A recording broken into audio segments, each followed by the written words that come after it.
Hello there, micro folks. This is Mr. Hooker, and this is perfect competition and the supply curve, or just better known as perfect competition. That's what this one's all about. Um, this is your first of four market structures. What we're going to look at over the next four chapters are perfect competition and monopoly, the two bookends of the market structure. So, perfect competition is like the most competitive, monopoly is the least competitive, and then the two in the middle, oligopoly and monopolistic competition, otherwise known as imperfect competition for those two. And those two are basically where most of us do our shopping. So most of us business with do most of our business with monopolistically competitive or oligopolistic firms. So that's what we're going to be doing for a while here. So let's get into this. So, perfect competition, what is it? So, all market participants, both consumers and producers, are what we call price takers. You cannot basically, uh, set the price. So you basically have to take what price the market gives you. So in the market, there's a downward sloping demand curve, upward sloping supply curve. At that equilibrium, there's a given price that rolls over to the individual, and that creates a horizontal demand curve for the individual firm and consumer, and you basically are stuck with whatever that price is. So you can buy all you want at that price, but anything above or below that price, you are basically out of luck. That is the way that works out. So there are so many producers with such a small market share that each one is insignificant. So what is market share? That's the fraction of the total industry output that each firm accounts for. So both buyers and sellers are price takers. Their actions have no effect on price. So you are just it's like there's an old Bill Cosby joke. They're like, hey, um, he got dumped in like some tar or something, and his dad pulled him out. It's like, boy, I don't know if it'd be easier to clean you off or make a new one. So it's the same thing with the sellers in this. Um, it's like, yeah, you know, if you get kind of ornery, I don't know, you can go. It'd be just as easy to find a new one. So um, everybody's just a drop in the bucket. So that's just the way that works out. So consumers regard the products of all the producers as equivalent. I use tomatoes in this, for this chapter. Agricultural goods are the primary perfectly competitive good. You can pick any agricultural commodity good that you want and think of that like as I say tomato, you can think of whatever good you like. Um, but that is basically it. So standardized product, and as they say here, a commodity, they're all the same. So when you go to the grocery store, you don't know who actually provided that good. It's just what it is. And when they sold it to the grocery store, it's not like they could haggle on price because nobody knows what farm it came from. So, it's useless. Um, so that's the way that goes. There's also free entry and exit. Um, New producers can easily enter an industry, and existing producers can easily leave that industry. So that's one of those things. And if the signal here is going to be economic profit or loss. So if the firms in the industry are making an economic profit, that is a signal to other firms outside that industry, hey, there's money to be made here. Now, if you're making a normal profit, nobody cares. Anybody can make a normal profit.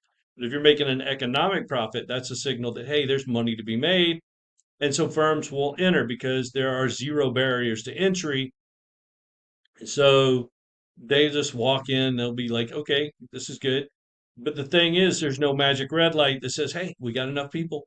So too many people typically enter, and then you'll end up with a loss. And then people exit, and that goes on, and then exit entry, and then we finally get to the right number. So that's a thing that happens over time. So what do we call a standardized product? That's debated, um, like how standardized that is. Our Korean kimchi producers claims to be believed. Is Japanese kimchi different from and inferior to Korean kimchi? Um, I don't, I've never had kimchi, so I don't know. If you have, let me know. Is Korean kimchi different from Japanese kimchi? Drop a comment, let me know. So, so the way this works, the products are different only if the consumers believe them to be so. We'll get into that when we get to monopolistic competition. So, in monopolistic competition, there's product differentiation to the extent that consumers believe there is. Like you can have um, like realized differences. So there's no product difference, but like if I tell you there's a difference and you believe that there's a difference, and I can charge more money for that difference um, if you believe it. So that's the way that works. So everybody's total revenue is equal to price times quantity sold. So that formula is P times Q, and profit is total revenue minus total cost. So total revenues minus total cost give you the profit. And remember, I've mentioned this a number of times before. The goal of every firm is to maximize profits. And I know some people say that, like some firms say they want to do good, but how do you do good? With money. So first you have to maximize profits, and then you can do whatever you want with those profits. You can do good, you can buy bonds, you can just like whatever you want. So that's the way that works. So if market price is $72, price here is highest at 50, at a quantity of 50. So we've got trees 0 to 70, total revenue 0 to 5,040, total cost 560 to 4640, and you can look down this revenue thing. Now, if you were producing thousands of trees, this is the worst way to do that, right? Do you really want to go through a spreadsheet and go through thousands of lines? Probably not. So let's find a better way. We are going to do marginal analysis. So profit is maximized where marginal revenue equals marginal cost. Um, so profit maximizing principle of marginal analysis, optimal amount is the level at which marginal benefit equals marginal cost. So we are going to do this with marginal revenue. So marginal revenue is the total revenue generated by an additional unit, which is the change in total revenue divided by the change in quantity. Um, so in this case only, for perfect competition, marginal revenue equals price. So understand the demand curve for a perfectly competitive firm has many functions. It is a demand curve. It is the price. It is the average revenue curve. It is also the marginal revenue curve.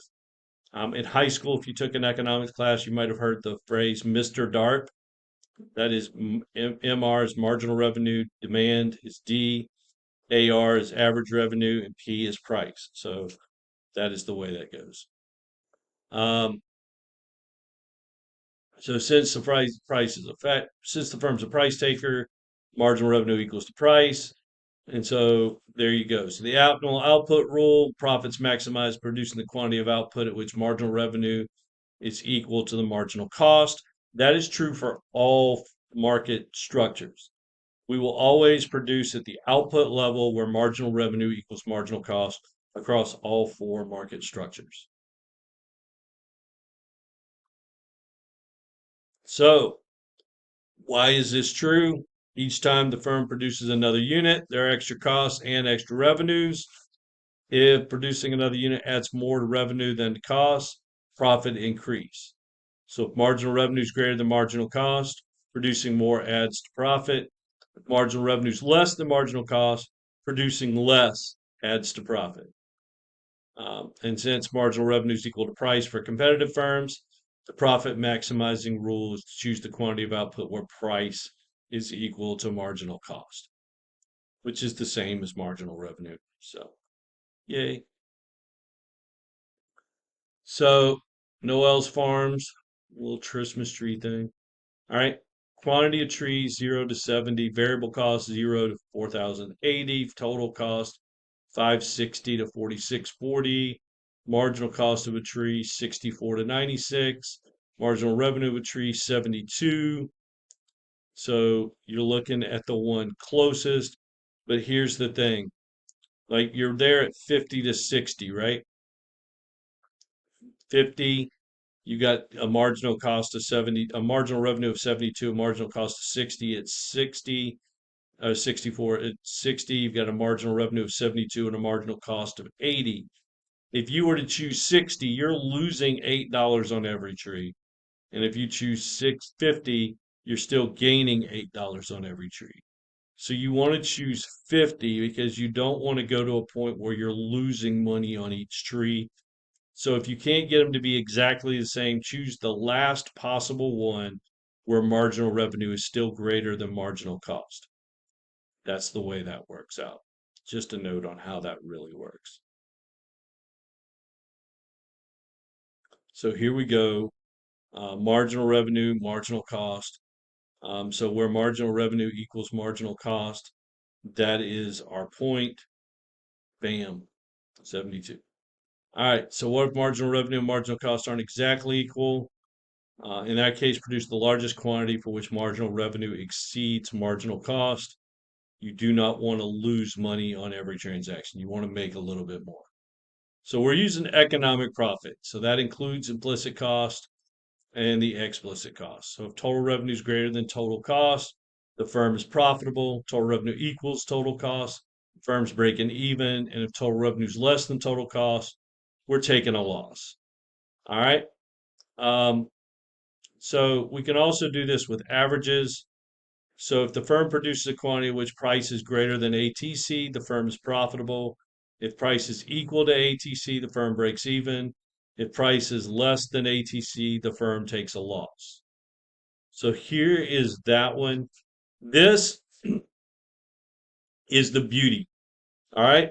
So if we have this right here, that point C, where price, marginal cost, and the minimum ATC are all equal for a perfectly competitive firm, then we have what we call the triple equality. This is maximum efficiency. It only ever happens in perfect competition. This is a one-time thing, one market structure thing. It will only ever happen here. And the reason it only ever happens here, this is the only market structure with a horizontal demand curve. So this is the only place it can ever happen. So it is the triple equality. Price is equal to price or demand is equal to marginal cost, which is equal to the minimum ATC. It is the triple equality and it is the maximum efficiency. All right. So profitability, we have what we call a profit box. So if you look here at the top, ATC is below price. So we're going to go to where marginal cost equals price. We're going to hit that point. We're going to fall down to the ATC. So where price hit is equal to marginal cost, that is your revenue per unit. Remember, I mentioned in the cost chapter last time that ATC is your cost per unit. So we're going to take revenue per unit minus cost per unit and then times the number of units. And that will be, so basically revenue per unit minus cost per unit is profit per unit times number of units would give you total profit. So that's the way that goes. And that's that one. Now, if ATC on the bottom, if ATC is above price, you're losing money. But you're also still going to do the same thing. So you're going to go where marginal cost equals price. Then you're going to go up to the ATC, and that revenue, so ATC minus price is your loss, and then times the number of units, and that gives you your total loss. And that's a loss minimization type box.